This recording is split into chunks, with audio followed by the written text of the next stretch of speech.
Okay, so there's Lindow Man in his block of peat. He goes to Macclesfield Hospital. Then we have the radiocarbon date that shows that he's very old, and the coroner releases the body. Yes. And did he make a recommendation that the body should be sent to the British Museum? Well, he actually said, when the message I got was, did we want it at Liverpool? I said, no. I mean, the British Museum actually put over their entire organic conservation resources for that year to the conservation of Lindow Man.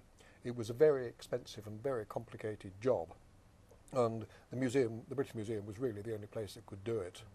They had the people and the facilities, and it was the only place where it could be done. Yeah. I believe you were involved in that investigation, weren't you, Robert? Yes, I was involved. Perhaps you could talk us through that process, because I think it was quite a long and involved and perhaps slightly uncomfortable experience. Well, it's not particularly uncomfortable. When he was in Macclesfield, we started clearing away the peat, and so well, let's go back one stage. We had, as Neville says, this cube of peat containing, we hope, to the body. The on-call radiographer very kindly took some X-rays of this, which you've seen, and you could just pick out this very. Once again, it was difficult because the bone is very highly demineralised, and it doesn't X-ray very well.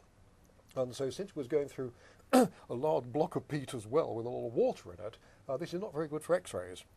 But anyway, we were convinced we had the whole body, and so we actually started clearing it.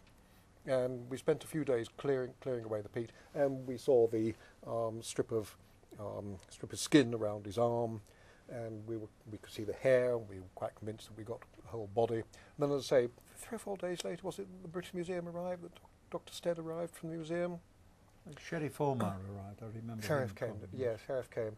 He was head of organic conservation at the museum, and then Dr. Stead, who was deputy keeper of the Department of Romano British and Prehistoric Antiquities at the museum. They came, and we did a bit more clearing.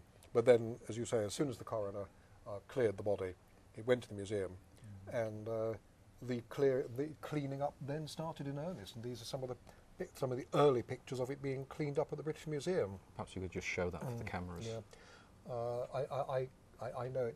I know these pictures from the museum. They were done by Cheshire Fleet. I know they're from the museum because we were supporting the components of the body with these packs of cling film filled with peat.